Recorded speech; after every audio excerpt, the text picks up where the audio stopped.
Hello ಸ್ನೇಹಿತರೆ, ವೀಕ್ಷಕರ ಒತ್ತಾಸೆ ಮೇರೆಗೆ ಹೊಂಗನಸು ಧಾರಾವಾಹಿ ಕಥಾ ಸಂಚಿಕೆಗಳನ್ನು ಮರುಪ್ರಸಾರ ಮಾಡಲು ಆರಂಭಿಸಿದ್ದು, ವಿಭಿನ್ನ ಪ್ರೇಮ ಕತೆ ಹೊಂದಿರುವ ಹೊಂಗನಸು ಧಾರಾವಾಹಿಯ ಪ್ರಥಮ ಸಂಚಿಕೆಯಿಂದ ನೋಡುತ್ತಾ ನೀವು ಆನಂದಿಸಿ ನಿಮ್ಮ ಗೆಳೆಯರ ಬಳಗಕ್ಕೆ ಶೇರ್ ಮಾಡಿ, ಲೈಕ್ ಮತ್ತು ಸಬ್ಸ್ಕ್ರೈಬ್ ಮಾಡಿಕೊಳ್ಳುವಂತೆ ತಿಳಿಸಿ.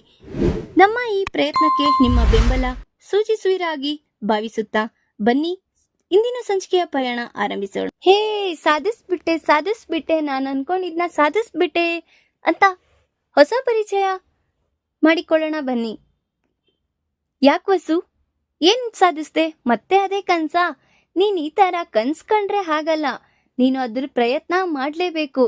ನೀನು ಗುರಿ ಇಟ್ಕೊಂಡಿರೋದನ್ನ ನೀನ್ ಸಾಧಿಸ್ಬೇಕು ಅಂದ್ರೆ ನೀನ್ ಅನ್ಕೊಳ್ಳೋ ಕಾರ್ಯ ಎಲ್ಲ ಮುಂದೆ ನುಗ್ಗಿ ನೀನು ಪ್ರಯತ್ನ ಪಡ್ಬೇಕು ಅಂತ ಜಗತಿ ಮೇಡಮ್ ಅವರು ಹೇಳ್ತಾ ಇರ್ತಾರೆ.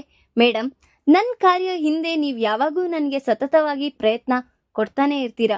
ನೀವು ಹೇಳ್ಕೊಟ್ಟೋ ದಾರಿಲೇ ನಾನು ಹೋಗೇ ಹೋಗ್ತೀನಿ ಅಂತ ಅವರಿಬ್ರು ಮಾತಾಡ್ತಾ ಇರ್ತಾರೆ. ಈಗಿಂದ ನೀನು ಮುನ್ನೆಚ್ಚರಿಕೆಯಿಂದ ಏನ್ ಅನ್ಕೊಳ್ತೀಯೋ ಅದನ್ನ ಕ್ರಮಬದ್ಧವಾಗಿ ಮಾಡು. ಆಗ ನೀನ್ ಅನ್ಕೊಳ್ಳೋ ಕೆಲ್ಸ ಪಕ್ಕ ನಿನ್ ಸಕ್ಸಸ್ನ ನೀನು ಸಾಧಿಸ್ತೀಯ ಅಂತ ಜಗತಿ ಮೇಡಮ್ ಅವ್ರು ಹೇಳ್ತಾ ಇರ್ತಾರೆ. ಈ ಕಡೆ ನೋಡಿದ್ರೆ ಇನ್ನ ನಮ್ ಈ ಸೀರಿಯಲ್ನ ಹೊಸ ಹೀರೋ ಅವರು ಸೀದಾ ಒಬ್ಬರನ್ನ ಮೀಟ್ ಆಗೋದಿಕ್ ಬರ್ತಾ ಇರ್ತಾರೆ. ಸಾಕ್ಷಿ ನನಗೋಸ್ಕರ ವೇಟ್ ಮಾಡ್ತಿದ್ದ, ಸಾರಿ ಲೇಟ್ ಆಗಿದ್ಕೆ ಅಂತ ಹೇಳ್ಬೇಕಾದ್ರೆ, ರಿಷಿ ನನಗೇನು ತಡ ಆಗ್ಲಿಲ್ಲ, ನೀನ್ ಕರೆಕ್ಟ್ ಟೈಮ್ಗೆ ಬಂದಿದ್ಯಾ ಅಂತ ಸಾಕ್ಷಿ ಮತ್ತೆ ರಿಷಿ ಅವರು ಇಬ್ರು ಪರಸ್ಪರ ಮಾತಾಡ್ಕೋತಾ ಇರ್ತಾರೆ.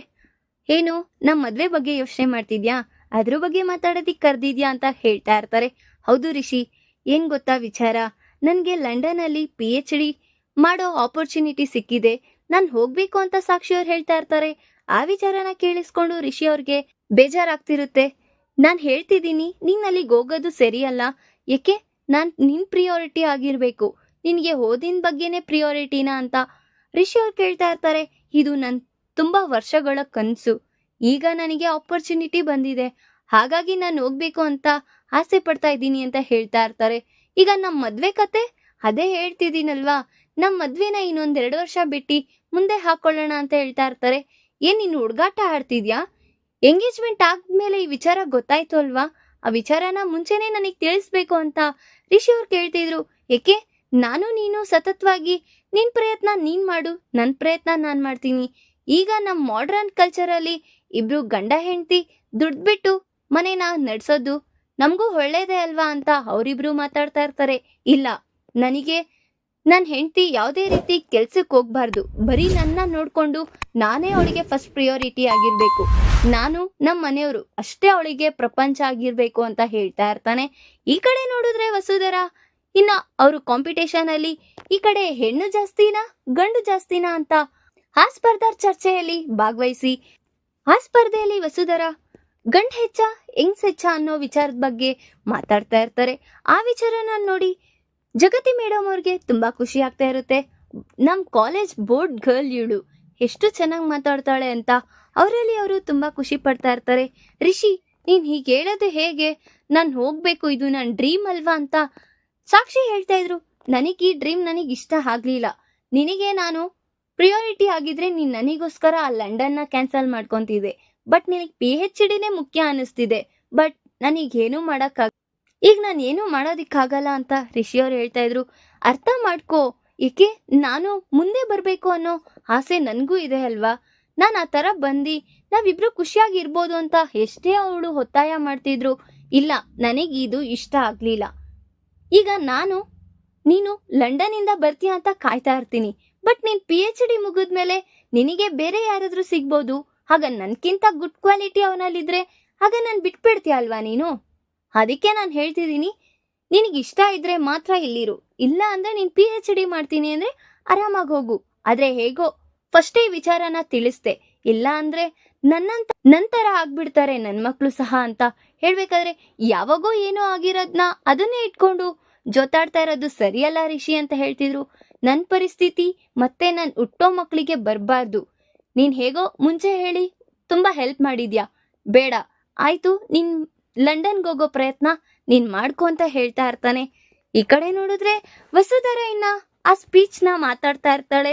ಭಾಗವಹಿಸಿರೋ ಸ್ಟೂಡೆಂಟ್ಗಳಿಗೆ ಲೆಕ್ಚರರ್ಸ್ಗಳಿಗೆಲ್ಲ ತುಂಬಾ ಪ್ರೋತ್ಸಾಹಕತೆಯಿಂದ ವಸುಧರ ಹೇಳ್ತಿರೋದನ್ನ ನೋಡಿ ತುಂಬಾ ಖುಷಿ ಆಗ್ತಾ ಇರುತ್ತೆ. ಈ ಕಡೆ ನೋಡಿದ್ರೆ ಇನ್ನ ಪೂಜೆನ ಹಮ್ಕೊಂಡಿರ್ತಾರೆ ಅವರ ಮೊಮ್ಮಗನ್ ನಾಮಕರಣ ಮಾಡ್ಬೇಕು ಅಂತ. ಆಗ ಅವ್ರ ಅತ್ತಿಗೆ ಬಂದಿ, ಏನು ಇಷ್ಟು ಗ್ರ್ಯಾಂಡ್ ಆಗಿ ಮಾಡ್ಬೇಕಾ? ಅಮ್ಮ ಇಲ್ದಿರೋ ಮಗನ್ಗೂ ಇಷ್ಟೆಲ್ಲ ಮಾಡ್ಬೇಕಾ? ಇರೋ ನನ್ನ ತಮ್ಮ ನಿಮ್ಗಳಿಗೆ ಎಲ್ಲ ದಾನ ಮಾಡ್ತಿದ್ರೆ ಅವನೇನ್ ಉಳಿಸ್ಕೊಂತಾನೆ? ಇವಳು ನೋಡಿದ್ರೆ ಗಂಡನ್ ಬಿಟ್ಟು ಬಂದಿದ್ದಾಳೆ, ದೊಡ್ಡವಳು ನೋಡಿದ್ರೆ ಸತ್ತೋಗಿದ್ದಾಳೆ, ಇನ್ನ ಮೂರನೇವಳು ನೋಡಿದ್ರೆ ಬರೀ ಓದು ಕಾಲೇಜು ಅದು ಇದು ಅಂತ ಟೈಮ್ ಪಾಸ್ ಮಾಡ್ಕೊಂಡಿದ್ದಾಳೆ ಅಂತ ಅವರ ಅತ್ತಿಗೆ ಹೇಳ್ತಾ ಇರ್ತಾರೆ. ಆಗ ಆ ವಿಚಾರನ ಕೇಳಿಸ್ಕೊಂಡು ವಸುಧರ ಅವ್ರ ಅಕ್ಕಂಗೆ ತುಂಬಾ ಬೇಸರವಾಗಿರ್ತಾರೆ. ಆಗ ಎಲ್ಲಿ ನನ್ನ ತಮ್ಮ? ನಾನು ಹೋಗಿ ಮಾತಾಡ್ಬೇಕು ಅಂತ ಹೋಗ್ಬೇಕಾದ್ರೆ ಹೊರ್ಗಡೆ ಇದ್ದಾರೆ ನೋಡಿ ಅತ್ತಿಗೆ ಅಂತ ಅವ್ರು ಹೇಳ್ತಾ ಇರ್ತಾರೆ. ಆಗ ಚಕ್ರಪಾಣಿ ಎಲ್ಲಿದ್ಯಾ? ಇಲ್ಲೇನ್ ಮಾಡ್ತಿದ್ಯಾ? ಈಗ ಅಲ್ಲಿ ಒಳಗಡೆ ಪೂಜೆ ಇದೆ, ಎಲ್ಲಿ ನಿಮ್ಮ ಅಳಿಯಂದ್ರು ಬರ್ತೀನಿ ಅಂದ್ರು ಇನ್ನೂ ಬಂದಿಲ್ಲ ಅಂತ ಹೇಳ್ಬೇಕಾದ್ರೆ ಅದನ್ನೇ ಯೋಚನೆ ಮಾಡ್ತಿದ್ದೀನಕ್ಕ, ಬರ್ತೀನಿ ಅಂದ್ರು ಅದಕ್ಕೆ ಕಾಯ್ತಾ ಇದ್ದೀನಿ ಅಂತ ಹೇಳ್ಬೇಕಾದ್ರೆ ಅಟ್ ಎ ಟೈಮ್ಗೆ ಅವರ ಅಳಿಯಂದ್ರು ಬರ್ತಾರೆ. ಬಂದೇ ಬಿಟ್ರು, ಯಾರು ಈ ಕಾರಲ್ಲಿ ಬರ್ತಿದ್ದಾರೆ ಅಂತ ನೋಡಿದಾಗ ಅವ್ರ ಅಳಿಯಾನೇ ಆಗಿರ್ತಾರೆ. ನಮಸ್ಕಾರ ಅಳಿಯಂದ್ರೆ, ಬನ್ನಿ ಒಳಗೋಗೋಣ ಅಂತ ಕರಿತಾ ಇರ್ತಾರೆ. ನಿಮ್ಮ ಮಗನ್ಗೆ ನಾಮಕರಣ ಹಮ್ಕೊಂಡಿದೀವಲ್ಲ, ಬಂದಿ ನೀವೇ ಪೂರೈಸ್ಬೇಕು ಅಂತ ಹೇಳ್ಬೇಕಾದ್ರೆ ಆಗ ಮಾವ ಅವರೇ ಒಳಗಡೆ ಹೋಗೋಣ ಅಂತ ಹೋಗ್ಬೇಕಾದ್ರೆ, ಏನ್ ರಾಜೀವ ಹೊಸ ಕಾರ್ಗಳೆಲ್ಲ ತಗೊಂಡ್ಬಿಟ್ಟಿದ್ಯಾ? ಹಾ ಚಿಕ್ಕಮ್ಮ, ನಂದೇ ಸ್ವಂತ ಕಾರು ಅಂತ ಅವರೆಲ್ಲ ಮಾತಾಡ್ತಾ ಇರ್ತಾರೆ. ಈ ಕಡೆ ನೋಡಿದ್ರೆ ಅವರು ಬಂದು ವಸುಧರ ಅವ್ರ ಅಮ್ಮ ಅವ್ರ ಅಕ್ಕನ ಹತ್ರ ಮಾತಾಡ್ತಾ ಇರ್ತಾರೆ. ಆಗ ಏನು ನಿನ್ ಗಂಡ ಇನ್ನೂ ಬಂದಿಲ್ವಾ ನಿನ್ನ ಕರ್ಕೊಂಡು ಹೋಗೋದಿಕ್ಕೆ ಅಂತ ರಾಜೀವ ಅವರು ವಸುಧರ ಅವ್ರ ಅಕ್ಕನ್ಗೆ ಹೇಳ್ತಾ ಇದ್ದಾಗ, ಇಲ್ಲ ರಾಜೀವ್ ಅವರೇ ಅವ್ರು ಬರ್ತಾರೆ ನಿಧಾನಕ್ಕೆ ಅಂತ ಮಧು ಅವ್ರು ಹೇಳ್ಬೇಕಾದ್ರೆ, ಬಿಡು ಅದ್ರ ಬಗ್ಗೆ ಎಲ್ಲ ಯೋಚನೆ ಮಾಡಕ್ ಹೋಗ್ಬೇಡ, ನಾನಿದ್ದೀನಲ್ವಾ ಅಂತ ಅವರು ಹೊರಟಾಗಿ ಮಧುನ ನೋಡಿ ಮಾತಾಡ್ತಾ ಇರ್ತಾರೆ. ಆಗ ಹೇ ಒಳಗಡೆ ಕೆಲ್ಸ ಇದೆ ಹೋಗಿ ನೋಡೆ ಅಂತ ಅವ್ರ ಅಮ್ಮ ಇನ್ನ ಕಳಿಸ್ತಾರೆ. ಹೌದು ಎಲ್ಲಾರು ಇಲ್ಲೇ ಇದ್ದೀರಾ? ವಸುಧರ ಎಲ್ಲೋದ್ಲು? ಏನು ಇಲ್ಲ ಅಳಿಯಂದ್ರೆ ಕಾಲೇಜ್ಗೆ ಹೋಗಿದ್ದಾಳೆ, ಬರೋ ಹೊತ್ತಾಯ್ತು, ಬರ್ತಿರ್ತಾಳೆ ಅಂತ ಹೇಳ್ತಾ ಇರ್ತಾರೆ. ಈ ಕಡೆ ಜಗತಿ ಮೇಡಮ್ ಅವರು, ವಸುಧರ ನಾಳೆ ನಮ್ಮ ಕಾಲೇಜಲ್ಲಿ ಕಲ್ಚರಲ್ ಆಕ್ಟಿವಿಟಿ ಇದೆ, ಅದ್ರಲ್ಲಿ ನೀನ್ ಭಾಗವಹಿಸ್ತಿದ್ಯಾ ಅಲ್ವಾ? ಶಾರ್ಪ್ ನೀನು ಕರೆಕ್ಟಾಗಿ 6 ಗಂಟೆವರೆಗೂ ಇರಬೇಕಾಗುತ್ತೆ, ಬೆಳಗ್ಗೆ 8 ಗಂಟೆಗೆ ಬಂದ್ಬಿಡು ಅಂತ ಹೇಳ್ತಾ ಇರ್ತಾರೆ. ಮೇಡಮ್ ನಾಳೆನಾ ಬಿಡೋದು ಮೇಡಮ್? 6 ಗಂಟೆ ಆಗುತ್ತೆ ವಸುಧರ, ಏಕೆ ಕಾಲೇಜ್ಗಿಂತ 1 ಅವರ್ ಎಕ್ಸ್ಟೆಂಡ್ ಆಗುತ್ತಲ್ವಾ, ಅದ್ರಲ್ಲಿ ಏನು ಯೋಚನೆ ಮಾಡ್ತಿದ್ಯಾ? ಬಂದು ನೀನ್ ಭಾಗವಹಿಸ್ಲೇಬೇಕು ಅಂತ ಹೇಳ್ತಿದ್ರು, ಏಕೆ ಬರೋದಿಕ್ಕಾಗಲ್ವಾ ನಿನ್ಗೆ ಅಂತ ಜಗತಿ ಮೇಡಮ್ ಹೇಳ್ಬೇಕಾದ್ರೆ ಅವಳ ಸ್ನೇಹಿತಳು, ಮೇಡಮ್ ನಾಳೆ ಅವಳಿಗೆ ಗಂಡಿನ ಮನೆಯವ್ರು ಬರ್ತಿದ್ದಾರೆ ಅವಳನ್ನ ನೋಡಕ್ಕೆ ಅಂತ ಹೇಳ್ತಾ ಇರ್ತಾರೆ. ಏನು ವಸುಧರ ನೀನು? ಏನ್ ವಸುಧರ ನಿನ್ಗೆ ಗಂಡಿನ ಕಡೆಯವ್ರು ಬರ್ತಿದಾರ ನೋಡೋಕ್ಕೆ? ನೀನ್ ಅದಕ್ಕೆ ಒಪ್ಕೊಂಡ್ಬಿಟ್ಟ? ತಲೆ ತಗ್ಬಿಟ್ಟ ನೀನು? ನೀನ್ ಅನ್ಕೊಂಡಿರೋ ಫ್ಯೂಚರ್ ಎಲ್ಲ ಎಲ್ಲೋಯ್ತು? ಇಷ್ಟೊತ್ತು ನಮ್ ಕಾಂಪಿಟೇಷನ್ ಅಲ್ಲಿ ಅಷ್ಟು ಲೆಕ್ಚರರ್ ಕೊಟ್ಟೆ ಗಂಡ್ ಹೇಗಿರ್ಬೇಕು ಹೆಣ್ಣು ಹೇಗಿರ್ಬೇಕು ಅಂತ, ಈಗ ನೀನೇ ಹಳ್ಳಕ್ಕೆ ಹೋಗ್ಬಿಡ್ತಾ ಇದ್ಯಾ? ಈಗ ಮದ್ವೆ ಆದ್ರೆ ಬರೀ ಮಕ್ಳು ಅತ್ತೆಂದಿರ ನೋಡ್ಕೊಂಡೇ ಇರೋದಾಗುತ್ತೆ, ನೀನ್ ಅನ್ಕೊಳ್ಳೋ ಫ್ಯೂಚರ್ ಎಲ್ಲೋಗುತ್ತೆ? ನೀನ್ ಆಕಾಶನ ಮುಟ್ಬೇಕು ಅನ್ನೋಳು, ನೀನು ಕಾಂಪಿಟೇಟರ್ ಎಲ್ಲರಿಗೂನು. ನೀನ್ ಈ ರೀತಿ ತಲೆ ಬಗ್ಸೋದು ಕೆಲ್ಸ ಒಳ್ಳೇದಲ್ಲ, ನೀನ್ ಅನ್ಕೊಳ್ಳೋ ಪ್ರಯತ್ನ ನೀನ್ ಮಾಡ್ಲೇಬೇಕು. ಏಂತಕ್ ನೀನ್ ಈ ತರ ನಿರ್ಧಾರ ತಗೊಳ್ತಿದ್ಯಾ ಅಂತ ಎಷ್ಟೇ ಒತ್ತಾಯ ಮಾಡ್ತಿದ್ರು ಅವಳು ಬಾಯ್ ಬಿಡ್ದಿರ ಹಾಗೆ ಇರ್ತಾಳೆ. ಆಗ ನಿನ್ ಫ್ಯೂಚರ್ ಇಲ್ಲೇ ನಿಂತೋಯ್ತು, ನೀನ್ ಅನ್ಕೊಳ್ಳೋದೇನೂ ಆಗಲ್ಲ. ನೀನು ಈಗ ಡಿಗ್ರಿ 2nd ಇಯರ್ ಇದ್ಯಾ, ನೀನ್ ಅನ್ಕೊಳ್ಳೋ ಅಚೀವ್ ಎಲ್ಲೋಯ್ತು?